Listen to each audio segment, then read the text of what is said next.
Well, it's that time again, and I loved talking about everything to do with emotions. So we're in a five-part series right now. I want to welcome you all in here to Living with Favor. Living with Favor is Favor's an acronym. It's about faith, abundance, vitality, overflow, and relationships. Every week, I bring in extraordinary guests, people who bless my life, who I've been so fortunate to meet. And this week is no different. We're in the midst of a five-part series, and we're talking about emotional intelligence. We just came out of vulnerability and authenticity, and we're jumping right into emotional intelligence. But first, I want to share with you, the mission of this show is really to inspire and encourage the entrepreneurial spirit in you. This is all about business, but business is more than just business. It's about our emotions. It's about our relationships, about how we flow into our communities. And so my promise is to bring you expert guests who can shed some light on this, who can share their experiences and let you know where they've come from, all in the hopes that we learn together. And a rising tide raises all boats. So that's the idea of this show, is to lift you up so that you can experience joy in your business. My name is Lisa Mosbey, and I'm the host of Living with Favor. So thank you for joining in.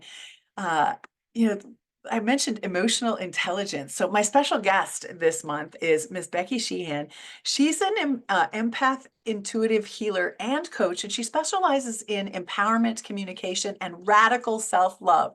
Her and Brene Brown, radical self-love. And there's somebody else that talks about radical self-love, a podcast that I watch. But whenever I hear those words, radical self-love, it really does touch my heart that there's people who specialize in this, because we as human beings need it. We all need love. It's what feeds us. If a baby is born and they're not held, they do not thrive. And so we need that radical self-love, but oftentimes we lose sight of how to do that. So here she is, Miss Becky. She utilizes her intuitive guidance to understand her clients' limiting belief system, the limits, the things that cause them suffering and strife in their life, and she aids them in uncovering and clearing the limiting perceptions, attitudes, and beliefs that inhibit people or her clients from experiencing their authentic nature and highest potential. So she's worked with me in some of these areas, and it's a pleasure for me to be able to spend this time with her for 5 weeks during this whole month. We're talking about these things. So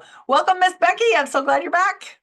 Thank you for having me. I'm so happy to be here in conversation I know. about, especially around these topics, right? This is my passion. This is my wheelhouse. I get lit up Yeah. by all the things that we've been talking about in this series, and today is no exception to that. Yes. We covered vulnerability and authenticity, and they're not emotions per se, but they're kind of characteristics or states of being that are influenced by our emotions. So I love that we're going to take, I don't know if we did this in the right order, but it's always in divine order. So I know it's in the right order. But we've covered the vulnerability and the authenticity, and how those things can evoke emotions in the workplace, in our personal relationships. But now we're jumping more into that emotional intelligence. What is emotional intelligence? I have a definition, but I'm going to throw it to you first and let you share yours, and then I'll read you the standard line. Right. So for me, emotional intelligence, it really comes in the form of being able to um, properly express and receive and be in conversation and awareness of what emotionally is going on in an environment, in a situation, in a conversation, to be able to connect with people, um, with empathy, to be able to connect with people with compassion, to be able to really receive them and hear where they're at, and then adequately express also where you're at and how you feel about things. So I think emotional intelligence overall is that awareness, that understanding, and that language involved in effectively communicating your own state of being with another person. Yeah. That's what it is for me. What Yeah. is what is the definitions? Definition. Yeah. So one definition I pulled was emotional intelligence is the ability to understand and manage your own emotions, as well as recognize and influence the emotions of others. It involves a set of skills that help you perceive, express, understand, and regulate emotions effectively. High emotional intelligence can lead to better relationships, career success, and overall well-being as it enhances communication, empathy, and the ability to navigate social complexities.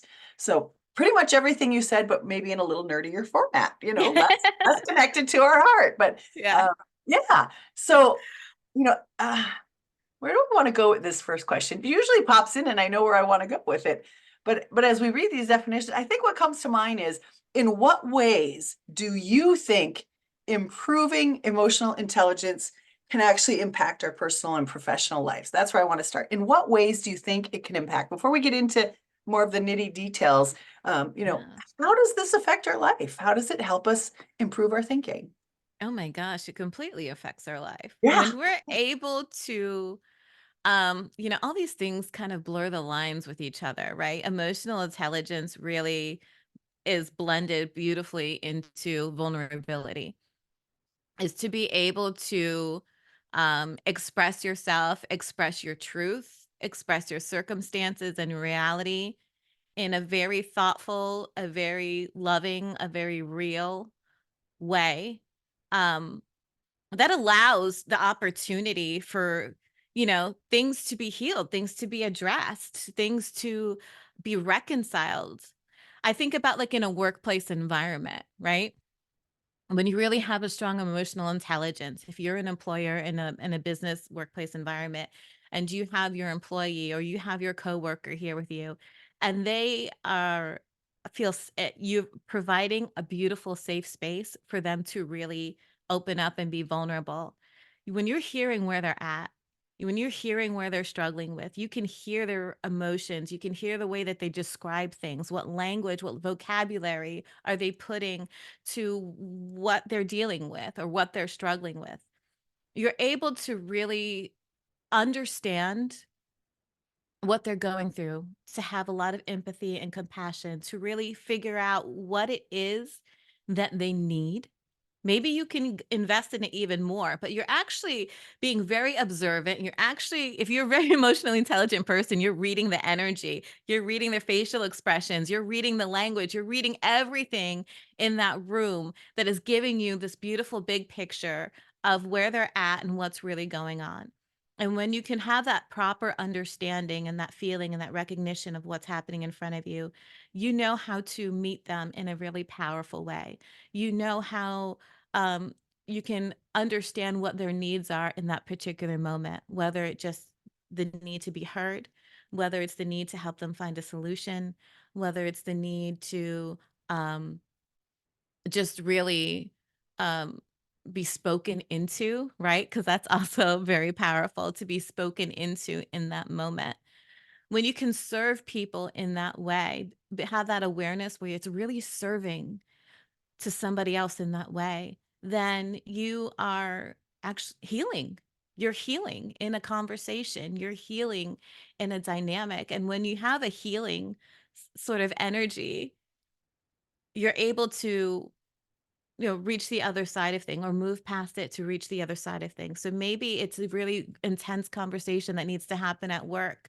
And afterwards, both parties feel really good about it and really great about it, that they're able to get up and move on and continue with their day and work maybe with a different sort of energy or a different sort of focus to move forward. Um, Maybe it's they need to have a break and you send them home so that they can really heal and really provide themselves self-care so that the next day when they come in, they're recharged, they're in a different state of being, they have a different state of focus and they're showing up powerfully and differently. um, all those things are really important in a workplace environment. It's really important in a relationship environment, right? We all want healing, we all want to show up as our most authentic self, right? In a beautiful expression of who we actually are. And we all as human beings have roadblocks to that. A life happens. There's all these situations and things that come up that sort of move us and push us out of those lanes of just purely showing up authentically and fully in our complete power.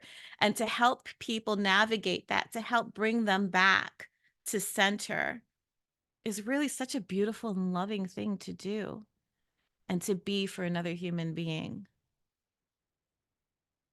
Yeah. So, Um, what comes to mind is I'm thinking of I have pictures popping in my head as you're sharing that.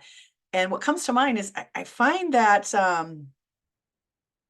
men and women maybe don't have the same perspectives that uh there's some differences there. And so, how do you empathize with somebody whose perspective is very different from your own? I get this question often, how do I have a conversation with somebody who's so emotional, like they're wearing their emotions on their sleeves? I won't identify which sex that is, but I'll just say one person is maybe perhaps a little more outgoing, more expressive with their emotion. How do you empathize with that? It's like, hey, take a breath, we can logically work through this. There's a system for us to work through this. So emotional intelligence is really being able to meet that other person where they're at, but sometimes it's difficult to do that if you're coming from these different perspectives. Have you had an experience maybe that you could share, or maybe just give us some framework around this? How do we work with folks? Because we're not all the same. We kind of have a shared connection, come at life with a similar mindset, perception, approach, communication, language, all of those things. But not everybody does. When we're meeting folks in the workplace, they may not, a lot of this stuff may be new to them. They may never have heard of the term emotional intelligence or the EQ, right? So, how do we meet those folks who are from a different perspective than our own? Great question. This happens all the time. So, number one, I say don't get triggered. Don't get triggered when you are in conversation with somebody who's really in it emotionally. They are in it. So don't get triggered by it because it's so easy to do where we get an overwhelm, where we feel like they're kind of throwing their emotional energy on us to carry. And we're just like, we don't want to carry it. We're in resistance. We get angry and whatnot. Those are normal reactions that often people have. Don't go there. Don't get triggered by it. Recognize in that moment without any sort of judgment whatsoever that, wow, this person is going through something that's very profound and very powerful for them. Mhm. And as a result, it's a lot. Like the energy is just pouring out. It's a lot of emotional energy that are pouring out. Yeah. Allow that to be. No judgment, no shaming in that, no resistance in that. Just the recognition that they're really overwhelmed right now, or they're really, as I like to put it, in it. They're in it. Yeah. And so once I can have that perspective, right, all of a sudden I'm not emotionally triggered by them anymore. And I'm really sort of empathically um, understanding where they're at. Okay, that's a lot for them to handle. So let me help them now by asking some really sort of powerful questions to get a better understanding of what it is that they're facing and what it is that they're going through. Because it's oftentimes you just hear their reactions to things. Like they're upset, they're frustrated. How can somebody do this? Well, it looks like all these different things, right? They're emotionally reacting to whatever they're in or they're stuck in at that moment. So try to navigate and figure out, okay, get a clear understanding of whatever it is that they're facing and they're struggling with. And hear them. It might be something that you don't personally struggle with. It might be something to you that sounds really sort of simple and you're like not understanding what this reaction is. Don't judge it. Understand that it might be simple to you, and that's an amazing thing. It's an amazing awareness to have. Like, wow, I'm appreciative in this moment that this is not something that I personally struggle with. Have that moment of gratitude for yourself and that recognition that that's not always the case for people, as it's apparent right now. This is somebody who's struggling with that right now. What sort of wisdom, if they're open to it, that I can share that might be helpful for them navigating through that moment? Offer it. See what it is that they're looking for. That's a very powerful question to ask. What do you need from me right now? Maybe they just need an outlet to vent. And now you know how to show up. Just like allow them to be and exist and get it all out. Maybe they need um advice, or maybe they need help carrying it, right? That's how they'll put it. Like, I need help carrying that.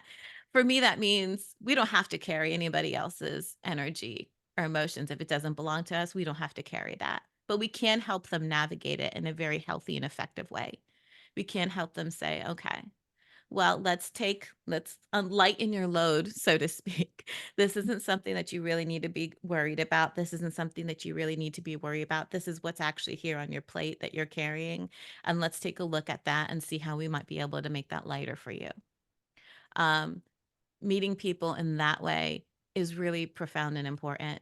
You know, I have lots of different conversations and discussions with my husband, and he operates in a completely different way that I do. And I always look at it as an amazing opportunity to learn. I want to see through his lens. I want to understand things through his perspective without making him wrong, without making me right. That's so often what we want to do, especially in conflict. You know, you always see yourself as the right one. You always see the other person as the wrong one. What if we're both right? What if it's just a matter of perspective? Are you willing to look at somebody else's perspective in that moment to try to understand what lens it is that they're looking through? And are you able to effectively communicate what lens it is that you're looking through? When we start to allow the other people to see whatever the situation is through each other's respective lenses, we have a greater sense of understanding, a greater sense of appreciation, and we really are able to accept people as they are and allow them just to be. Yeah. There's something very powerful and healing about that. Yeah. There are a couple of things that came up that I don't have my note. Normally I have a pen and paper here. It's like, where'd my pen go? You said, I don't know if you said support them in it, but when you were talking to, what do you need from me? Like, what questions do we ask? Those are the key, like Mhm. open-ended questions. What do you need from me? And how can I support you today? What can I offer you today? How can I support you to move this forward or to, in your listening, you're hearing things, but clarifying what it is that they're asking of you, I think is so important. Oftentimes people just need to talk about things or talk through it, and we're not looking for a solution. I find that most people know the solution, and their talking helps them to get to the solution, to get ready to implement the solution. A lot of times I know what's going on in my life. I know what I need to do. I know what actions I need to take, and I'm having resistance. I'm having a block in order to get to that, to do what it has to be done. Maybe sometimes I just need to talk through it, and I need encouragement to take the next step. So asking that question, what's your next step? How can I support you on that? How can I come alongside you? Some of those questions I think are really important. For me, questions are, I even put it on my LinkedIn profile, Queen of Questions, because I find that's my simplest strategy is to ask questions. And then from those questions, help people to formulate resolution through that, get their answers or solutions from the questions that I ask without me telling them, letting my questions lead them to what's optimal for them, not telling them what I would do. Exactly what you said. I may have the answers. I'm not struggling with this, but just telling somebody that could be offensive. It could be like nails on a chalkboard, but helping them to get to their own solution is done through questions. But what are some others? Do you have other simple strategies or tactics that you use? I know you Yeah. do coaching in this arena. What are those simple strategies that you use to help to stay calm, one yourself, and then help them work through the process? Yeah. So besides asking questions, which is amazingly powerful, is to really read the energy of the room. Read Yeah. their Yeah. emotional state of where they're at. How you ask a question is probably just as important as the question that you're asking. Mm, If you are asking a question from if somebody is very emotional with you and you are meeting them with a very sort of firmness. clinical and evaluating sort of tone, they don't feel safe in that environment. They feel judged. They feel like somebody, I'm trying to be real. I'm giving you vulnerability. I'm trusting you with my vulnerable truth, like with my authentic truth right now here in this moment. And I feel like you're evaluating me.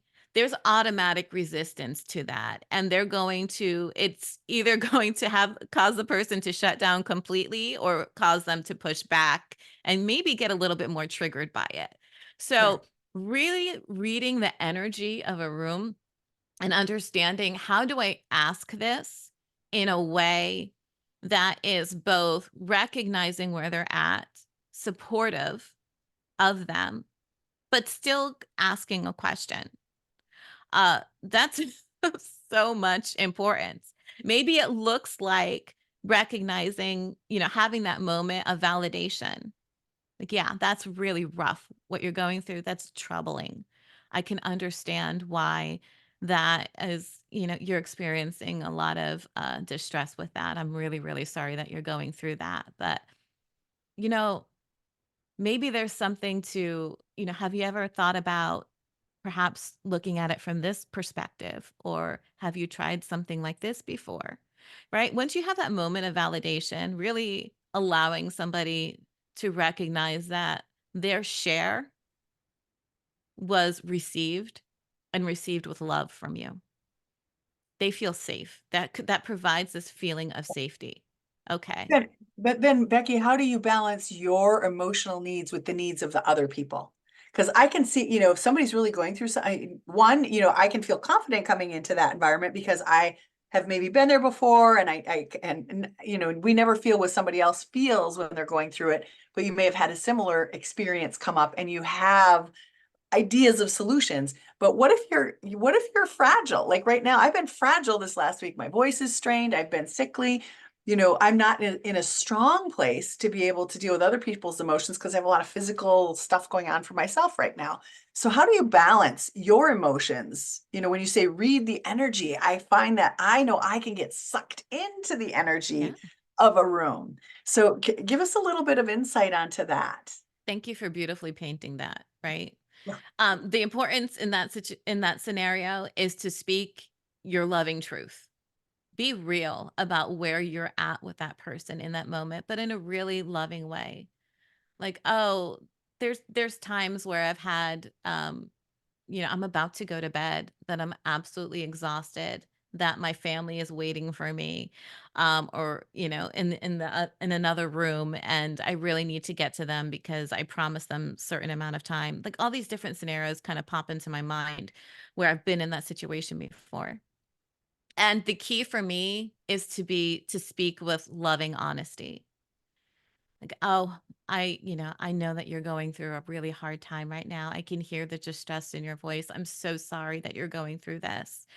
Um, I just want, like, I want to be here to show up for you. I want to be here to support you. But right now, I'm distracted, or right now, I have another commitment that I really need to honor in that moment. Is there a time perhaps that I can circle around back and we can have that discussion? I don't want you to feel like you can't, like, I'm not here, you know, that I'm not here for you. But right now is a bad time. And what might another time look like? Or is there another person that you can talk to? Have you tried reaching out to this person? I know that they love you and they're here to support you. Maybe there's another opportunity for somebody to help you navigate this moment. Or maybe it's just circling around back. Or maybe it's just, a hard stop for you. Maybe that's your, like, I can't deal with this right now. And say, I'm going through a lot too. Yeah. I have a lot of stuff that I'm going through too. So I understand how distressing this is. I'm in that state of distress as well. Um, right now, I have a lot going on. I'm trying to process for myself. I'm in a really conflicted state. I'm not sure I'm the best person to help you in that moment. What a beautiful, honest recognition. Yeah. I don't feel like I'm the best person to help you with this right now because I'm kind of a mess too. I'm kind of in my own emotional state too. But I love you. And I really, really want to see you, rise from this. And let me know. You can text me, let me know. Sometimes a texting exchange is a little bit better than a phone call or an in-person conversation, right? Because you can distance yourself That's emotionally for energy. a task. Yeah. You cannot get triggered. You don't get sucked in that same sort of state. Um, maybe you offer that as another solution. If you Yeah. really need me, you can text me. I'm sorry that, I always like to acknowledge, because I know that the type of friend that I want to be, you don't have to be so apologetic, but I'm really that type of person that wants to show up for everybody. And when I feel like I can't show up for everybody, I get sad about that. Like that's sort of like for me personally, I get sad. And I'm sorry that I can't show up for you in that moment because I know that you deserve somebody to show up for you powerfully. And I'm sorry I can't be that person right now, but that's just the way it is. I can't be that person right now. So Honesty. lovingly and honestly communicating where you're at. People don't want you to lie to them. People don't want you to make up excuses. The more real that you can be, the more honest, the more that you establish yourself as a safe place for another human being. They know when you're making up excuses. They know when you're, kind of pulling at straws or, twisting things around to avoid them. Especially if they're sensitive to energy, it's very, very obvious. But when you can communicate in a really powerful and loving way your truth, you continue to stand as a safe place for another human being. And I think that's really essential and important. Yeah. How does emotional intelligence play a role in conflict resolution?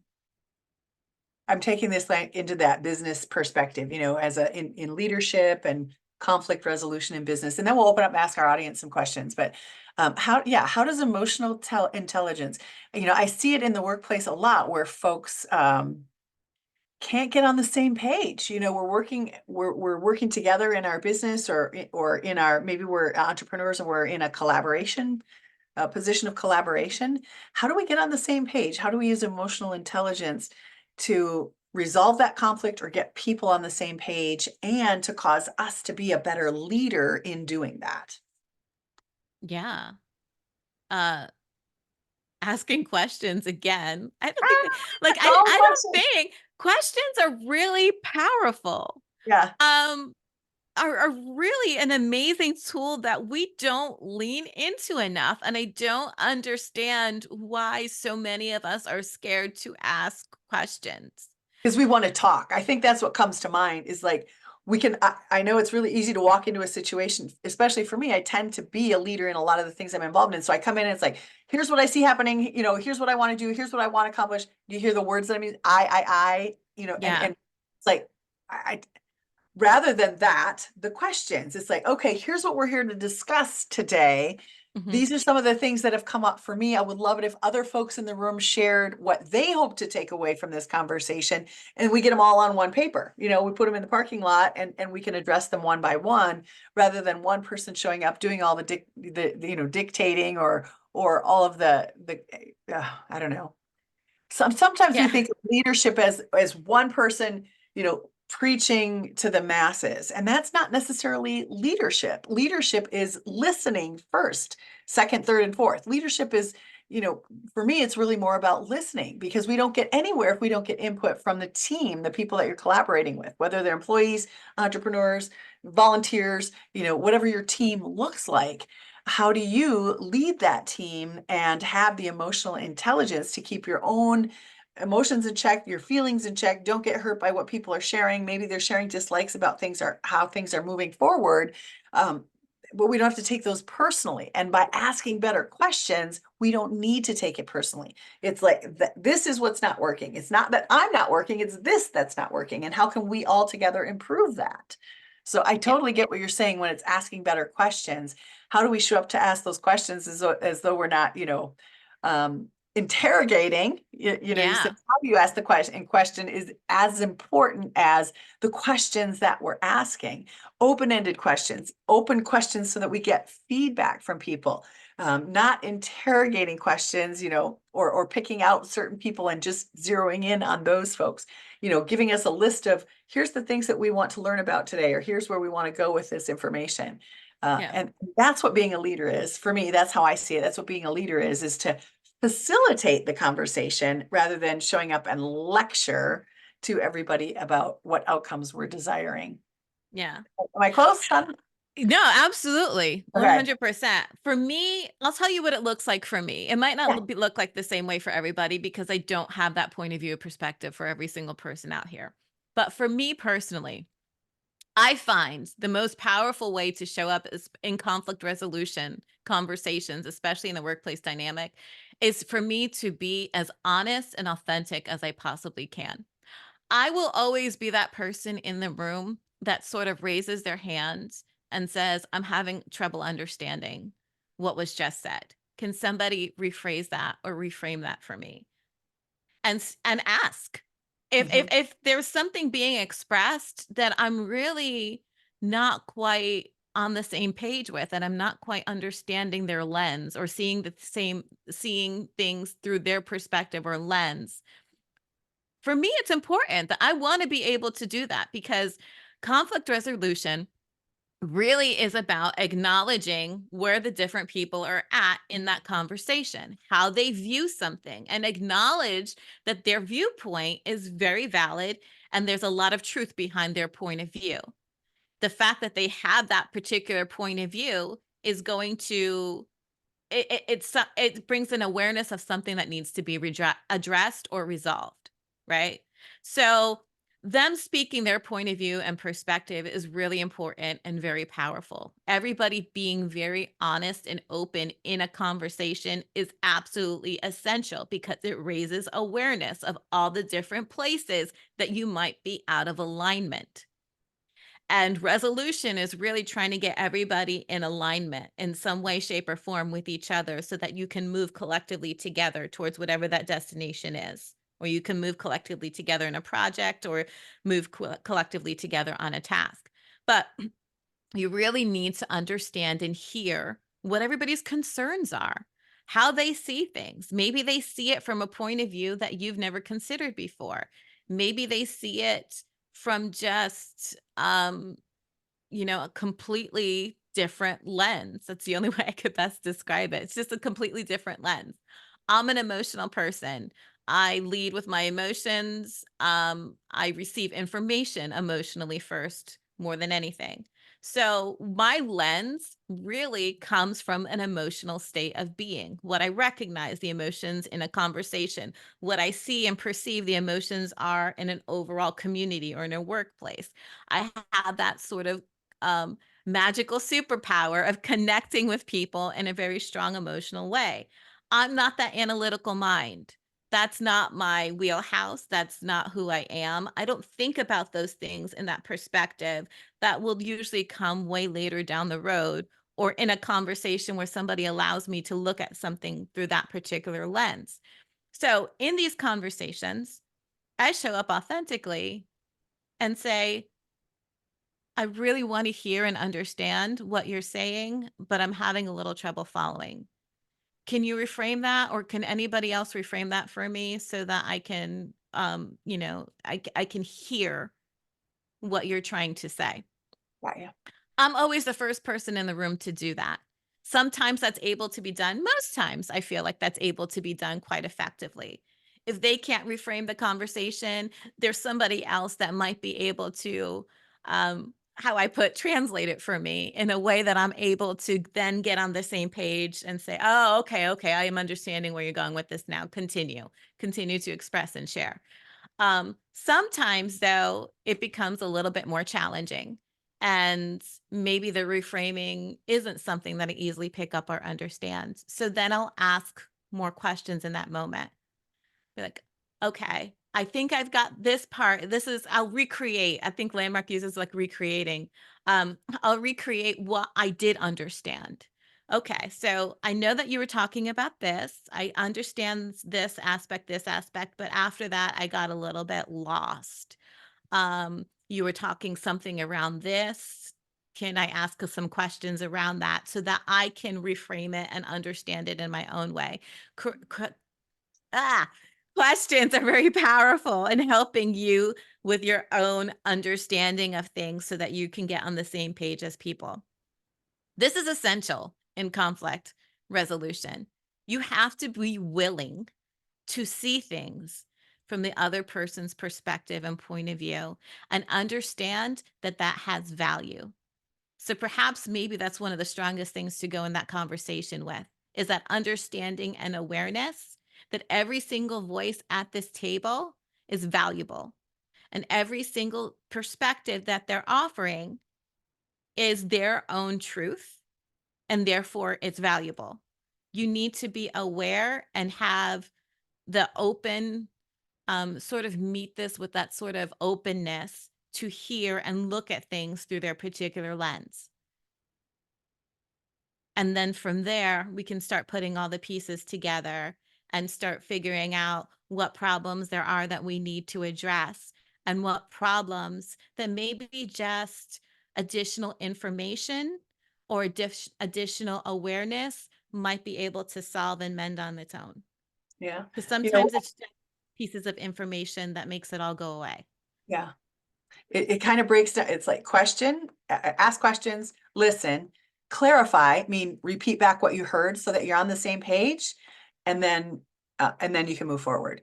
But we have to remember that those three, question, listen, and clarify. Question, listen, clarify. Question, listen, clarify. Will continue to move us forward um, towards that common goal.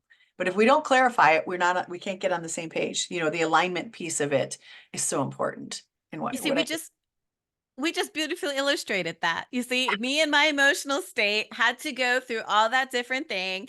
You, with a little bit more analytical mind than I do, was able to reframe and structure it and clarify it in a very powerful way that benefits everybody in this conversation in the call. What a beautiful example we are. And just exactly what we were talking about was you just beautifully illustrated what that looks like. love it. Love it. Let's open this up. Do we have anybody in the audience who has any questions? You can go ahead and unmute yourself, raise your hand, or just pop in here if you have a question, something that you want to share. We'd love to hear from you.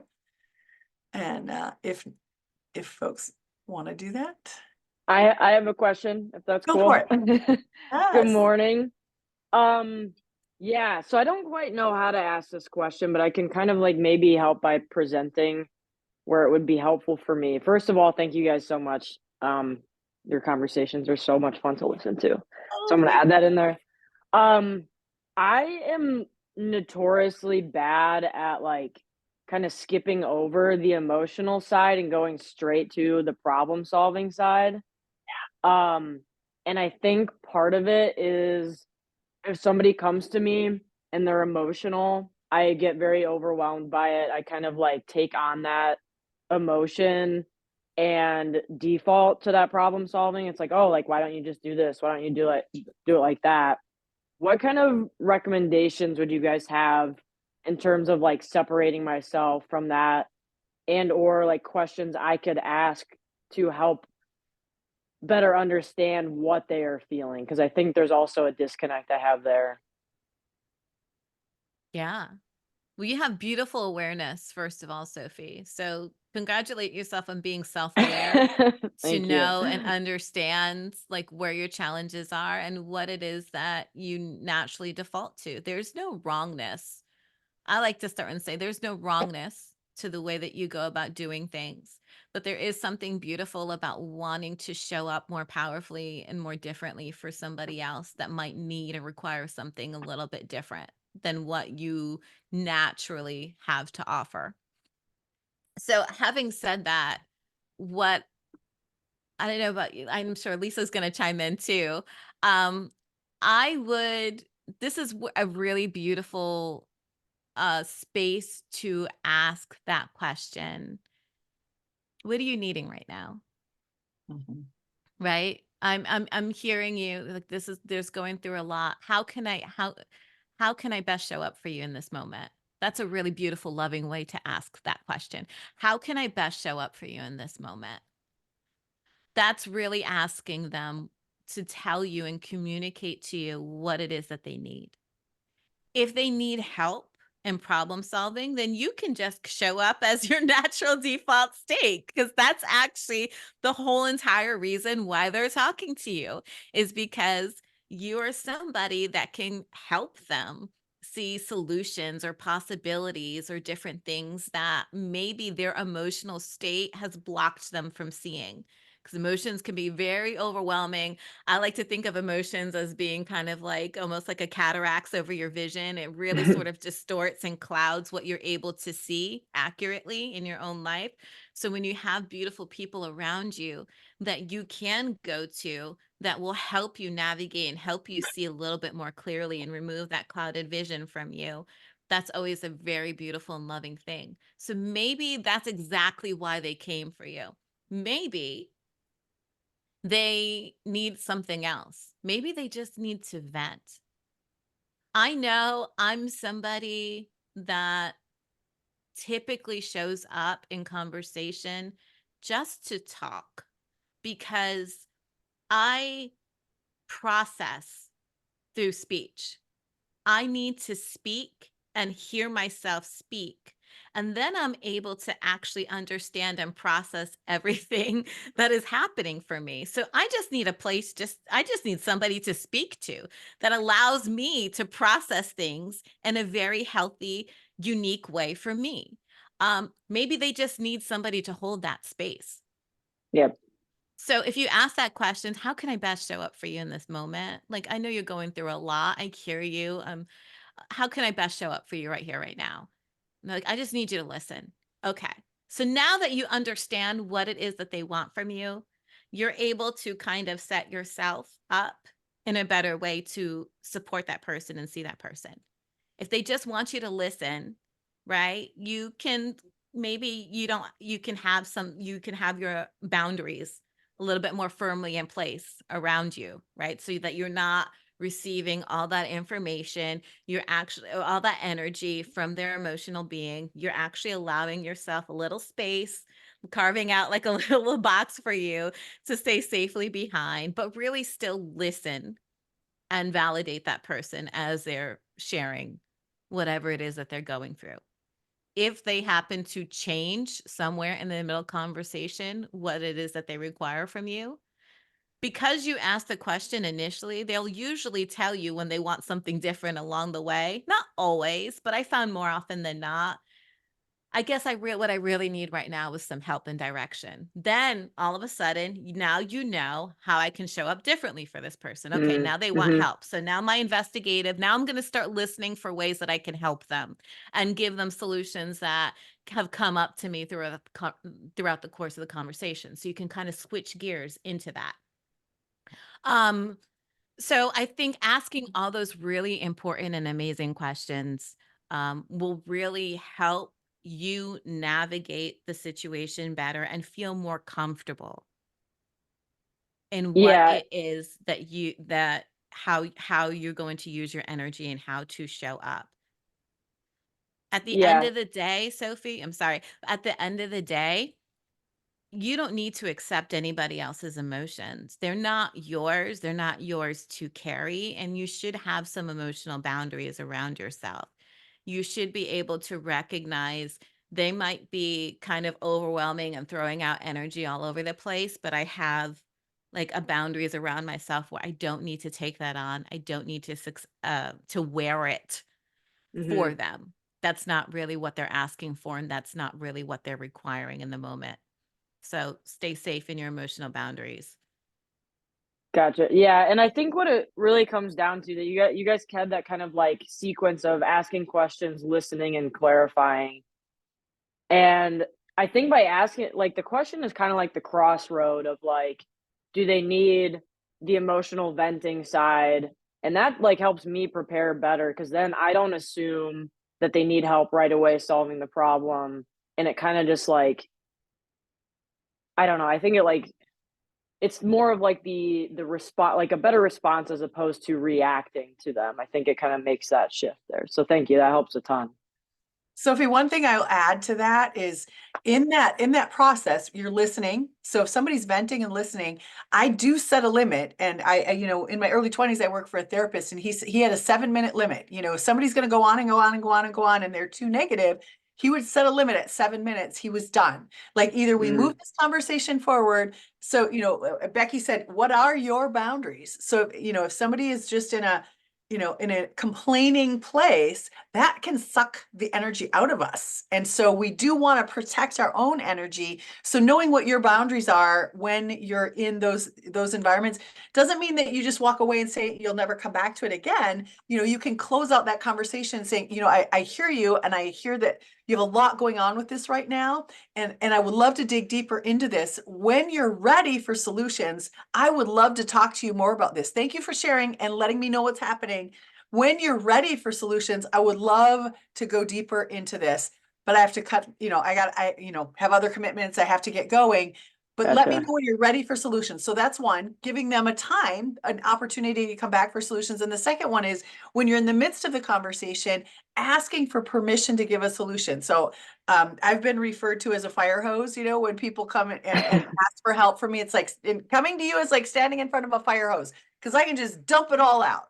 There, you know, 40 years in business, I may have a thing or two to share. So I tend to kind of preface that fire hoseness, you know, getting like before turning it on, it's like, you know, I've heard a lot from you and some things came to mind that I would love to share. Do I have permission to share this with you, like some solutions or some ideas on directions that you might want to go with this? Because once they give you permission, now they are ready or they're open to listening. Because when we're talking and we're just blurting out and we're just like very emotional, we're not listening. We can't Yep. listen when we're in that state. So kind of moving your way through that listening process, through that conversation with them and listening for the opportunity when it might be the right place to say, you know, I've taken a lot of this in. You've shared a tremendous amount, and I may have some ideas or solutions that, you know, would you be willing to ponder that? You know, are you open to receiving that? Are you opening to listening to solutions yet? If not, we can schedule a time to come back at this. I know that your emotions are high right now, and that's great that you're able to vent and share that. And I'd like to help you. I'd like to support you on this, but I don't want to pile on. I don't want to overload you. So you let me know what you need from me right now. How can I best support you? Right. And I really appreciate both of your guys' responses to that because like the even just hearing you guys talk about it in like that lingo of or the language rather, either way. Yeah. This is what I'm hearing. I this is what, you know, I'm understanding. Like that reframing. I that does not like that's not in my mind. Like I immediately go to XYZ, this is what I'm thinking. There's kind of like it's a little clunky in that sense. So like to hear you guys is just like those simple examples, I think kind of just makes it a little bit more smooth. It's like that little like intermediate period where it's like kind of just digesting. It lets them settle down a little bit. It's slower as opposed to like I don't know, too much back and forth right away. Yeah. It's Yeah. such an People. important piece too. That really is Yeah. that clarifying, or I think Landmark calls it recreating. In therapy, they do that the same way. In psychotherapy, they often have you recreate things as well. It's a beautiful awareness because it provides this opportunity for you when somebody else is explaining or telling you what it is that they heard. It's a beautiful opportunity to be like, "Oh, no, that's not what I was trying to say at all." I don't know how many times that I've done that where I've just been, like, emotional, and they're like, "So what I'm hearing is that you're upset that I didn't do the dishes." And I'm like, "No, that's not what I was saying." So this is another opportunity for me to, okay, maybe I was going really hard about how much the dishes bothered me in that conversation. Let me backtrack and reframe what it was that was actually bothering me. It wasn't the dishes. It was the fact that you didn't ask if I needed any help. It Mm, was the fact that there was this expectation that I was just supposed to do them. And while I don't have a problem doing that, I just want to be acknowledged and honored for what I do every single day in the family. And maybe I don't always have to carry the full load of that. Maybe in a loving way, you can help me carry it as well. All of a sudden, I was able to reframe that conversation back to really what it was that I was trying to speak to. But I wouldn't have had that opportunity to do so and to really clearly communicate myself if somebody hadn't reflected back on me what it is that they heard from my share to begin with. Um, so it's a beautiful and important piece, and I'm so glad that Lisa kind of I'm mad at myself for leaving that part out, but it's so important in the conversation, 100%. It's a beautiful opportunity to do that. Perfect. All right. Well, we're coming to a close, darling. Do you want to sum up emotional intelligence for us as we close out this session? It's a lot of things. It is. And then Yeah. it's also really simple, you know? Yeah. Listen. Emotional intelligence, yeah, is really vulnerability, compassion, empathy, speaking from a place of truth, speaking in a way that is understood, and hearing and listening in a way where you're seeking understanding. I think all those things are important. Well How about said. you? What would you like to add, Lisa? No, it just I kind of make it out to be more than what it needs to be. You know, there's so many books written about this. In fact, I want you to share the book. Your book club is coming up, and you're going to dive much deeper in this. So feel free to mention that book. I don't know if folks can actually join your book club, but at least mention the book that you're going deeper on this emotional intelligence with, and tell us about your book club. Go ahead. Oh, you're on. Are you on mute? Yeah. I am sorry. Thank you for that awareness. I have a book club. One of my goals this year is to go through many just different empowering self-development books as I can. And I started a book club to share my journey with other people so we can all kind of collectively do it. Why do it alone when it's so much fun to do it with friends, right? So the first book we started off with is an amazing book, of course, by Brene Brown. I know she's one of the people I admire the most. It's called Atlas of the Heart. And the book is all about emotional vocabulary, of having a clear understanding of a, an accurate emotional vocabulary. We're not often taught an emotional vocabulary. We're not often taught what the right word is for what we're experiencing or feeling. And so we just kind of pull whatever word is closest in our own recognition and our own understanding and then attach it to our different feelings and states of being. But oftentimes we're getting it wrong. Oftentimes we're pulling the wrong words for the wrong emotion or state of being. And when we can all operate from a collective and honest and authentic emotional vocabulary, we're able to connect with one another and have deeper understanding with one another and show up better and more powerfully. So we're doing Atlas of the Heart. We meet Wednesdays at noon. Feel free to go on beckyshe.com, my website, and you can contact me. You can just put in the form that you want more information about the book club, and I can definitely connect you. We can read this and go on this journey together. Or if you're just looking for any coaching or human design work, if you want to deep dive into really how you were created to be made and navigate in this world and life experience, I also do those sessions as well. Awesome. Thank you. Yeah, for me, emotional intelligence, it doesn't need to be complicated. You could grab a book, especially the one that Becky's recommending, Atlas of the Heart. Otherwise, print out, you know, go on Google and Google a list of emotions and start to read those words because they resonate differently with us. And as you're reading those words, you may experience them in your body. You may think of situations or get pictures of situations where those words were relevant. Expanding our vocabulary in the area of emotions helps us to better express what it is that we're feeling in heightened situations. So let's start simple, like learning about what emotions are and tapping into and trying to identify our own emotions as we're hearing them. Putting words to it helps us to express it to other people.